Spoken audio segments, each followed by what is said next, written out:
For an expert's take, we are joined by Javed Ali, Associate Professor at the University of Michigan. Professor Ali, just how significant is this moment? I mean, given the absence of details and verification mechanism so far, is it just too soon to celebrate? Well, Julian Arnold, nice to be with you. And this is clearly a significant moment. But as your previous segment indicated, there's still a lot of detail that has to be worked out and then getting into the implementation. But the fact that we even have a statement like this from firstly President Trump and then Prime Minister Netanyahu and statements from Hamas suggests that the different parties have agreed to the peace plan from a couple of weeks ago.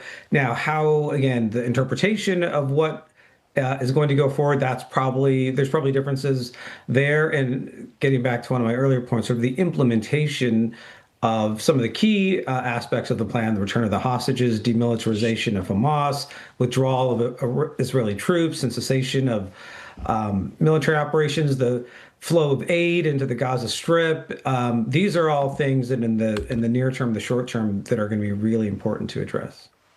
Prof. Ali, families of hostages and prisoners are elated and hopeful, as you would imagine. Assuming everything goes well, how soon can we expect to see this exchange taking place, between Israel and Hamas, given there are going to be logistical and security considerations? Well, we've seen prisoner exchanges from Israel to Hamas before, and then even going back to late 2023 and early into 2024, there were the release of hostages as well. So we've seen this in the past couple of years in the post-October 7th landscape. But again, it will take time. Where all the 20 remaining living hostages are, they probably are in different locations, either underground still in tunnel networks or perhaps above ground in safe houses. So getting all of them, probably not mobilized in one place, but different locations, and then getting screened medically and then getting transferred over in a very dignified way to whomever is going to receive them on the Israeli side, whether it's the IDF or some other security element, that's going to have to happen. The bodies of the hostages who've tragically perished, that's also going to take, I would think, time for that to be done in a very dignified way. But in the past, it took a day or two, sometimes more. So I expect, even if this is the first big thing to happen, I expect it would take at least a few days for all of that to move forward. And it has to be done the right way as well, with again, all that sort of, with the right sort of conditions around it in a very dignified sort of process. Understood. Professor, no word on disarmament or governance from Hamas at this point. Now, this has been raised a number of times, but I want to ask you, is this directly related to the lack of an explicit U.S. guarantee, on a permanent ceasefire and Israeli withdrawal? Is Hamas just really concerned that, Israel will really continue attacking Gaza once it has all the hostages and bodies back?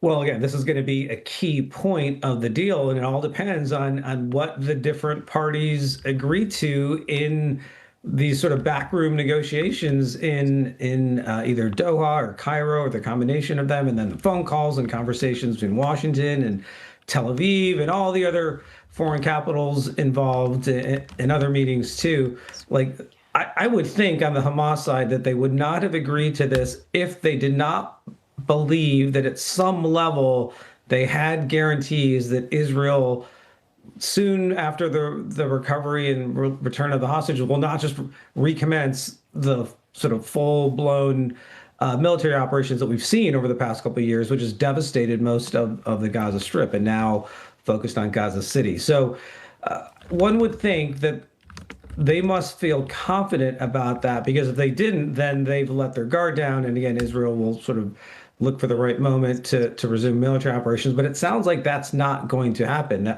But I just think we're just going to have to wait and see how that part plays out. So, Professor, just how significant a win would this be for Mr. Trump? I mean, is this likely to bolster his image as a deal maker who can bring peace through strength?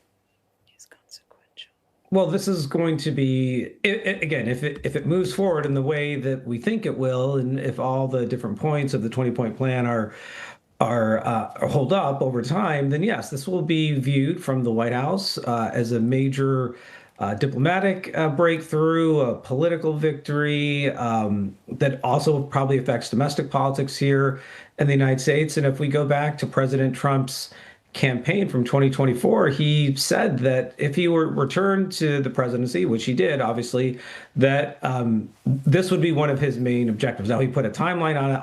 Obviously, that timeline also didn't happen within 24 hours of coming back to the White House. But still, if this deal does hold up, it will be viewed as a major accomplishment. And President Trump has also said that he would like to be considered for a Nobel Peace Prize if he could bring peace to the conflict between Israel and Hamas, or even Russia and Ukraine. So this is probably something else that the White House will sort of view in a very positive light, and President Trump is going to take credit for it as well.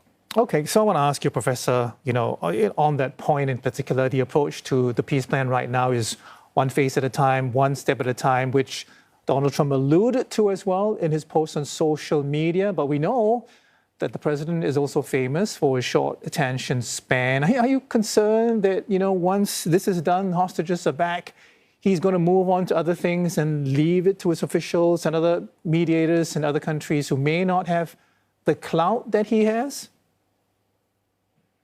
Well, I think this is an important issue for him. It's the sort of state of security in Israel and the region has been a priority for presidents since the birth of Israel as a country in 1948. So it's not that he's going to forget about the situation. And again, every president since 1948 has invested some significant portion of their time. But again, because of the personal involvement of President Trump and the pressure he put on the different parties and the leverage the U.S. had over different parties as well, I would have to think that he is going to keep an eye on things, even once things get into more of a sort of mechanical stage between perhaps phase one and phase two. But for now, it seems like he's really sort of rolled up his sleeves on this, at least by all the accounts, and he has used that power of the presidency that only a U.S. president can to get to this point. And now it remains to be seen just how things will transition under phase one. Okay, Professor Ali, we'll have to leave it there for now, but thank you very much for your insights this morning. We've been speaking with Javed Ali, Associate Professor at the University of Michigan and a former senior official at the U.S. National Security Council.